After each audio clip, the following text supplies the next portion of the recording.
Hello दोस्तों, स्वागत है आपका अपने यूट्यूब चैनल वीर मिशन क्लास 10 पर। आज हम कक्षा 10 हिंदी महाकवि सूरदास का जीवन परिचय देखने वाले हैं दोस्तों, जो कि आपके एग्ज़ाम के लिए महत्वपूर्ण है। यह ऐसा जीवन परिचय है दोस्तों, हर साल आपके एग्ज़ाम में पूछा जाता है। इस बार आना तय है जो भी बोर्ड एग्ज़ाम 2024 में, आप समझ लीजिए आपके यहाँ से 5 नंबर पक्के हैं दोस्तों, जान लीजिए।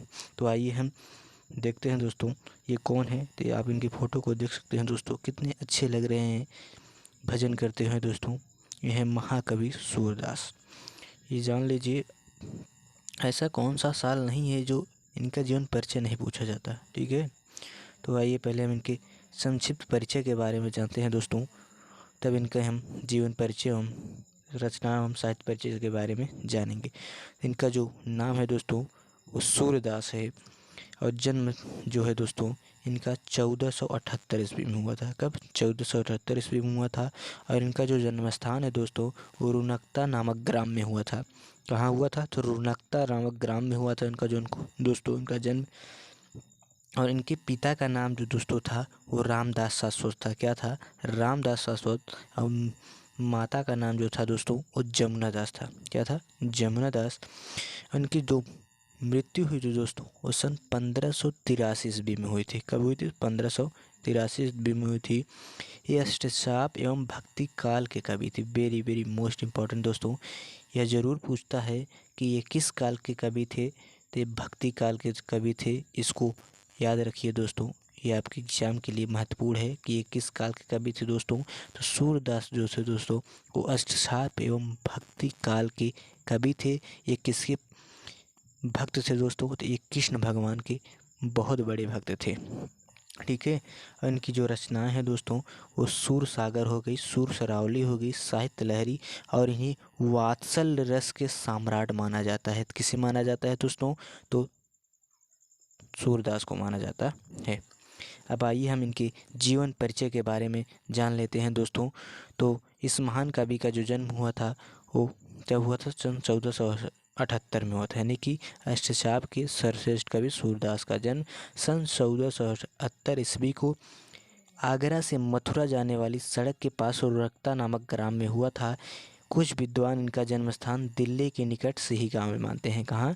दिल्ली के, यानी कि इनके जन्म के विषय में भी अनेक अनेक मत है। इनके पिता का नाम रामदास था, माता का नाम जमुना दास था दोस्तों।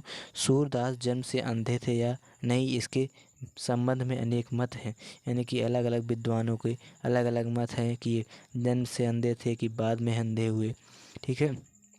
ये बचपन से ही विरक्त हो गए थे और गऊ घाट में रहकर बिने के पद गाया करते थे। एक बार वल्लभाचार्य गऊ घाट पर रुके तो सूरदास ने स्वरचित एक पद गाकर सुनाया। तब से वल्लभाचार्य के शिष्य बन गए और कृष्ण की लीलाओं का गान करने लगे। यानी कि सूरदास के जो गुरु थे दोस्तों वो वल्लभाचार्य थे, ठीक है।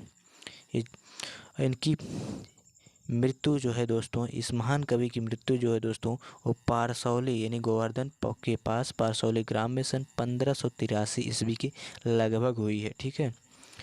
और आइए हम इनका साहित्यिक परिचय देख लेते हैं दोस्तों। यदि आप एग्ज़ाम में साहित्यिक परिचय नहीं लिखते हैं तब भी चल जाएगा, लेकिन कोई कोई एग्जामिनर होता है जो साहित्यिक परिचय भी देख लेता है कि बच्चा साहित्यिक परिचय लिखा है या नहीं लिखा है।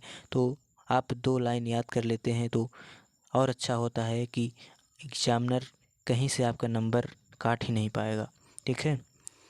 तो आप एग्जामिनर को नंबर काटने का मौका ही मत दीजिए। तो 2 लाइन याद कर लीजिएगा दोस्तों। सूरदास हिंदी साहित्य के प्रतिभा संपन्न कवि थे।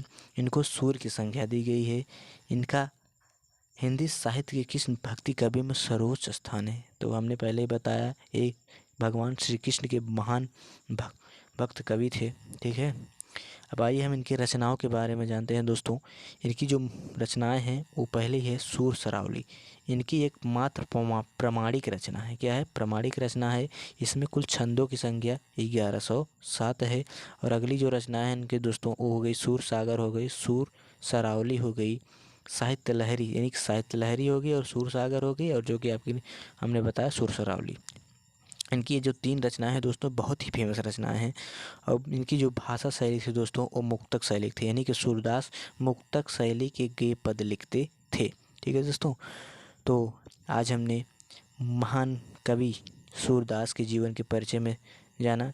उम्मीद करते हैं दोस्तों आपको पसंद आया होगा। यदि आपको पसंद आया है दोस्तों तो आप हमारे चैनल को सब्सक्राइब और लाइक कीजिए। ये जीवन परिचय पक्का है दोस्तों, 2024 के यूपी बोर्ड एग्ज़ाम में आना तय है दोस्तों। 5 नंबर पक्के हैं, 5 नंबर आपके पक्के हैं दोस्तों, ये समझ लीजिए। ठीक है, तो मिलते हैं अगली वीडियो में।